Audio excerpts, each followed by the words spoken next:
Halo semuanya, selamat datang kembali di channel Banyak Bahas. Dan di konten kali ini kita akan ngomongin hal yang sangat dasar dan dekat banget sama kita, sesuai dengan judul dan thumbnail yang udah kalian lihat, bahwa kita akan ngomongin soal uang, soal mindset, bagaimana kita memperlakukan uang. Dan ada 3 poin utama yang ingin gue sampaikan dalam konten kali ini. Jadi gue harap lo semua bisa nonton sampai selesai biar gak gagal paham, juga bisa dapat insight-nya secara keseluruhan. Jadi kita langsung aja bahas ke poin yang pertama. Banyak banget di antara kita masyarakat menengah ke bawah yang menganggap bahwa ngelola uang, ngatur uang, itu harus sama orang-orang yang pinter. Itu harus sama orang-orang yang kuliahnya di keuangan, manajemen, ekonomi, atau apapun lah. Padahal sebenarnya nggak begitu. Dan semua penjelasan gue di video ini akan gue ambil dari beberapa intisari buku Psychology of Money. Kalau lo mau ngelola uang, lo tuh gak harus jadi orang pinter. Untuk lo bisa mengelola uang, lo gak harus jadi orang yang pinter. Untuk lo bisa ngatur uang, lo gak harus jadi orang yang sarjana atau apapun. Siapapun lo yang nonton video ini, asalkan lo mau, lo pasti bisa ngatur uang dengan baik. Ada sebuah kisah tentang 2 orang. Orang yang pertama adalah orang yang biasa aja, kerjanya juga petugas kebersihan, tapi dia bisa ngatur uangnya dengan baik, dia bisa mengelola uangnya dengan baik, sehingga pada akhirnya ketika dia meninggal, dia menyisakan banyak warisan. Dan akhirnya uang warisan tersebut diberikan untuk bantuan sosial. Dan orang yang kedua adalah orang yang sangat kaya, miliarder, punya perusahaan, tapi sayangnya dia gak bisa ngatur keuangannya dengan baik, tidak bisa menjaga kekayaannya dengan baik, sehingga di suatu kala dia bangkrut, dia stres, lalu dia meninggal menyisakan hutang yang sangat besar. Cerita ini gue kutip dari buku Psychology of Money. Dan makna dari kisah kedua orang ini adalah untuk bisa mempertahankan uang, untuk bisa menjaga uang, untuk bisa ngatur uang, lagi-lagi lo gak mesti jadi orang yang sangat kaya dulu, lo gak mesti jadi orang yang sangat pintar bahkan jenius, enggak.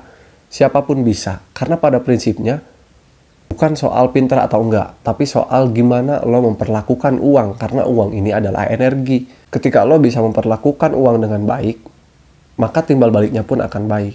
Kalau kita pakai cerita yang agak lokal, kita mungkin tahu sinetron tukang bubur naik haji, dan banyak banget juga orang yang sederhana, orang yang menengah ke bawah punya wirausaha kecil-kecilan, tapi dia bisa naik haji, dia bisa menyekolahkan anaknya, dia bisa nguliahin anaknya. Itu semua terjadi karena dia bisa memperlakukan uang dengan baik. Sehingga di poin pertama ini, gue ingin bilang bahwa kalau lo terus memperlakukan uang lo untuk jadi online dengan sesuatu yang tidak sehat, maka timbal baliknya pun akan tidak sehat. Itulah kenapa orang yang tercebur ke dalam dunia perjudian itu gak ada yang kaya, gak ada yang sukses. Justru sebaliknya, mereka akan bangkrut, mereka akan hancur-hancuran, dan mereka menyisakan hutang yang sangat banyak. Karena judi online adalah salah satu cara memperlakukan uang dengan sangat tidak baik. Lo berharap bisa kaya, lo berharap bisa untung, tapi kenyataannya enggak. Itu semua sementara sekalipun itu pernah terjadi.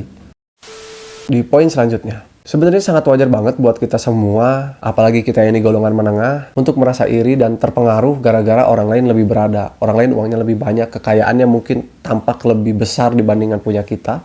Tapi kesalahan dalam berpikir kayak gitu tuh kita jadi membandingkan diri kita sama orang lain. Kita membandingkan uang yang kita punya dengan uang milik orang lain. Padahal, apa yang kita lakukan dengan apa yang orang lain lakukan itu beda. Proses yang kita jalani untuk cari uang, untuk dapetin uang, itu juga berbeda dengan cara mereka. Sehingga hasilnya pun berbeda. Tapi sayangnya otak dan mental kita selalu ngebandingin hal itu.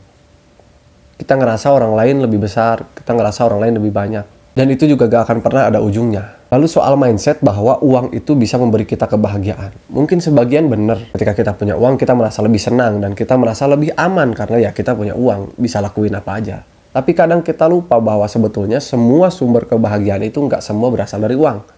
Dan kita juga mesti ingat bahwa definisi uang adalah alat tukar. Kita mencoba untuk bekerja lebih keras biar dapat uang lebih banyak. Itu semua karena kita ingin dapat uang untuk menukarkan uang itu terhadap banyak hal. Kita ingin tukar uang itu untuk istri kita ingin tukarkan uang itu untuk bisa beli beras, kita ingin tukarkan uang itu untuk bisa membiayai anak sekolah, dan seterusnya. Nah kadang kita ini sering lupa banget soal itu. Soal definisi asli uang itu sendiri. Kita menganggap bahwa uang itu adalah tujuan utama kita. Kita menganggap bahwa uang adalah cita-cita yang harus kita capai, padahal enggak. Uang itu cuma alat tukar.